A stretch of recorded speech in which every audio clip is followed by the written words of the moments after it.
जमींदार साहब ने आज गांव का रास्ता साफ करने का आदेश दिया है। जमींदार की पत्नी अपने बेटे के साथ गांव के मंदिर में पूजा करने आएगी। चल चल चल चल चल, हट हट हट हट हट हट हट, चल चल चल।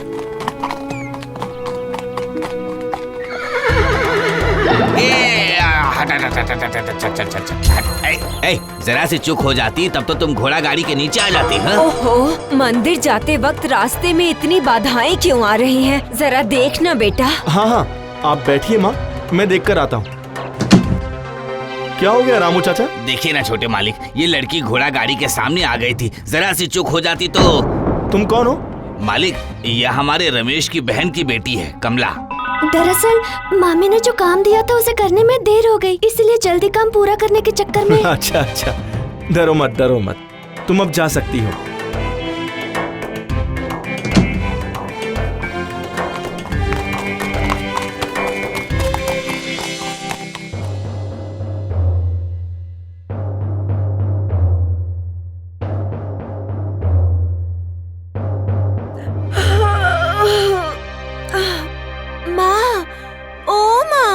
खाना दो ना। वो कामचोर अभी तक बर्तन धोकर ही वापस नहीं आई है।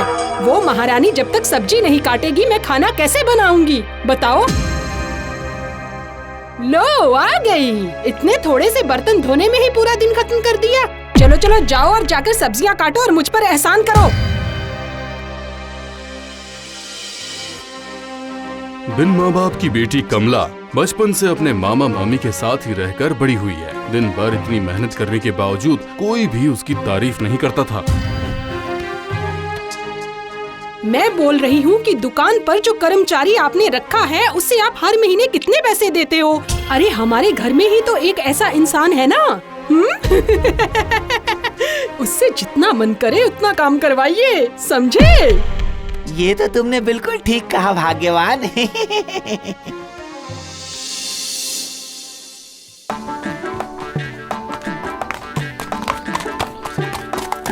रामू चाचा, आप रमेश की दुकान के सामने चलिए। अरे क्या हुआ? तेरा हाथ चल क्यों नहीं रहा है? हाँ? चल चल चल, जल्दी से ये चावल बोरी में डालने के बाद जाकर सारे मसाले सजा कर रख दे। आज लग रहा है कि दुकान पर एक भी ग्राहक नहीं आएगा। जाता हूँ, जाकर अब दुकान बंद ही कर देता हूँ।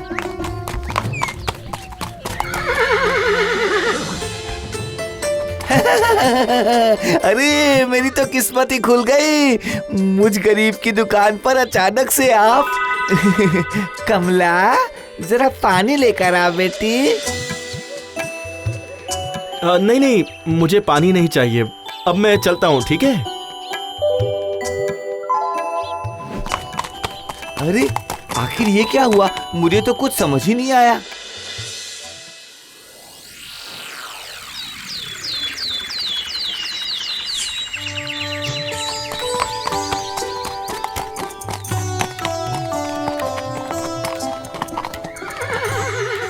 ओ रमेश, घर पर हो क्या? तुम्हारी तो किस्मत ही खुल गई भाई। आखिर बात क्या है?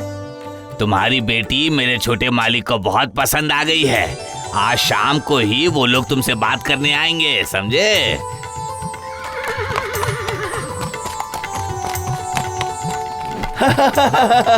भाग्यवान, अरे ओ भाग्यवान, सुनो, हमारी बेटी की शादी तय हो गई जमींदार के बेटे के साथ। ये आप क्या बोल रहे हो? धन्यवाद ऊपर वाले, धन्यवाद।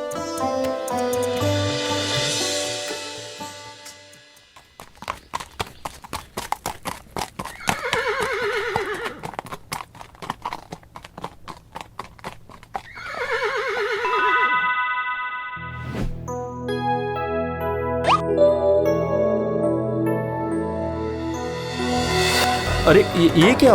ये लड़की कौन है? क्या क्या मतलब? नहीं नहीं, उस दिन दुकान पर आपके साथ जो लड़की थी, ये लड़की तो वो लड़की नहीं है। रामू चाचा, रामू चाचा, आपने इन लोगों को ये नहीं बताया था कि हम लोग यहाँ कमला को देखने के लिए आए हैं? आपने मुझे जैसा बोलने के लिए बोला था मालिक, मैंने तो वैसा ही बोला। नहीं, मतलब वो तो यहाँ नहीं है। माफ कीजिएगा, उस लड़की के अलावा मैं किसी और से शादी नहीं करूंगा।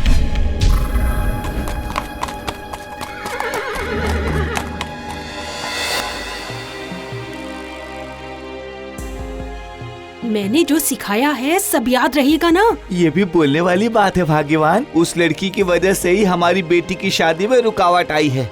इस बार अगर मैंने उसे इस घर से बाहर नहीं निकाला तो फिर मेरा नाम भी।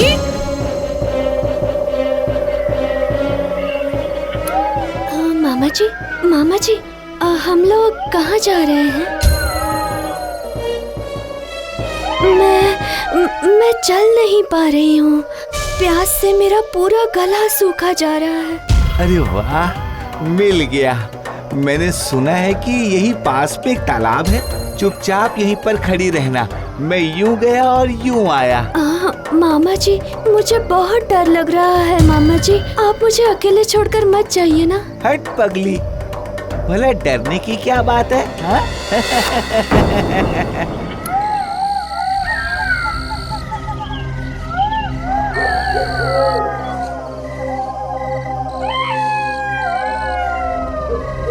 काफी समय बीत चुका था, लेकिन कमला के मामा वापस लौट कर नहीं आए। मामा जी, मुझे इस तरह अकेले घने जंगल में छोड़कर कहाँ चले गए? मामा जी, अब मैं कहाँ जाऊँ? अरे बाप रे, ये कितना घना जंगल है। अरे बाप रे, इस जंगल में तो शेर भी है। क्या किसी को मेरी आवाज सुनाई दे रही है? दया करके मुझे बचाओ। आसपास में कोई है क्या? कोई मुझे बचा लो।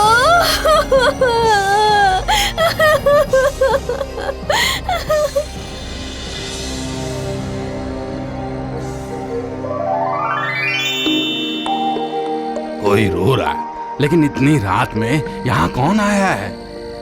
अरे क्या हुआ बेटी, तुम ऐसे रो क्यों रही हो? डरो मत, मैं इस जंगल का पेड़ देवता हूँ।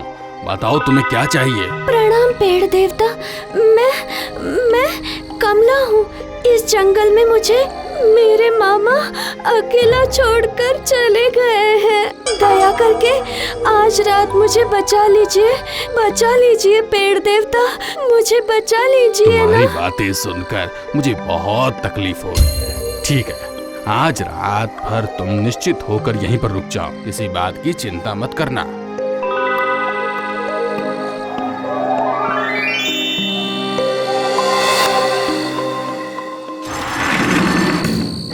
पूरे जंगल में बाघ और शेर घूम रहे थे, लेकिन उस पेड़ के आसपास घूमने के बाद भी वो लोग कमला तक नहीं पहुंच पाए। और अगले दिन सुबह होते ही उस पेड़ का तना खुल गया और कमला वहां से बाहर आ गई।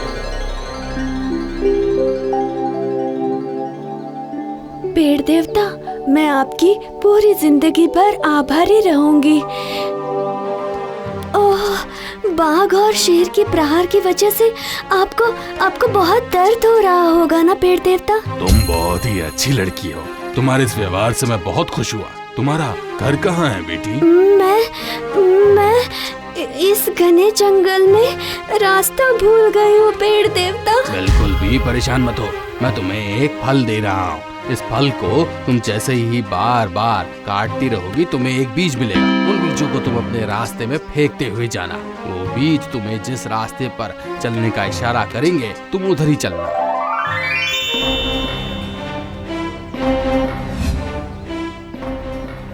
पर एक बात ध्यान रखना, मेरा ये फल कोई साधारण फल नहीं है।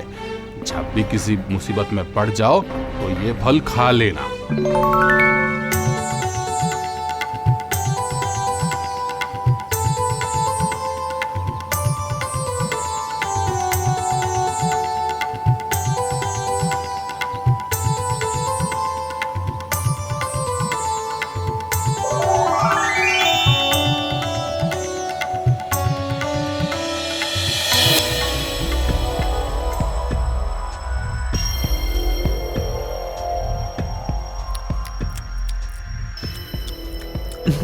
और थोड़ा चावल दो मुझे। हाँ, हमारी सबसे बड़ी परेशानी अब खत्म हो चुकी है। मैं कल ही मंदिर जाकर पूजा करके आऊंगी। उसके बाद मैं घूंघट ओढ़कर अपनी बेटी की धूमधाम से शादी करूंगी।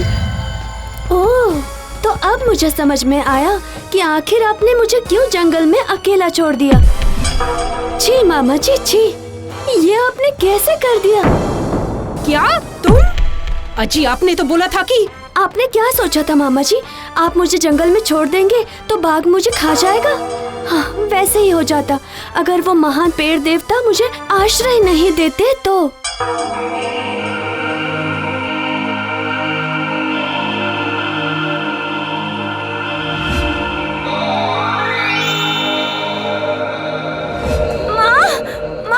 मेरे पूरे बदन में खुजली हो रही है माँ।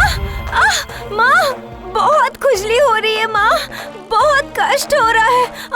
कल नहीं, तूने जैसे ही घर में अपना कदम रखा वैसे ही मेरी बेटी की ये हालत हो गई। हाय हाय हाय हाय। हर वक्त मुझे गलत ठहराना बंद कीजिए मामी। आप लोगों ने जो पाप किया है उसका ही फल है ये। अगर मैं चाहूँ तो अभी तुरंत गांव में जाकर सभी को ये बता सकती हूँ कि आप लोगों ने मेरे साथ क्या क्या किया है। हम लोगों से गलती हो गई है कमला, तुम किसी को कुछ मत बताना बेटी। अच्छा ठीक है, नहीं बताऊंगी, क्योंकि मैंने कभी भी आप लोगों का बुरा नहीं चाहा है। मेरे पास अभी भी उस जादुई फल का आधा हिस्सा बचा है। पेड़ देवता ने कहा था कि ये फल हर परेशानी में काम आएगा। छोटी को ये फल खिला दीजिए।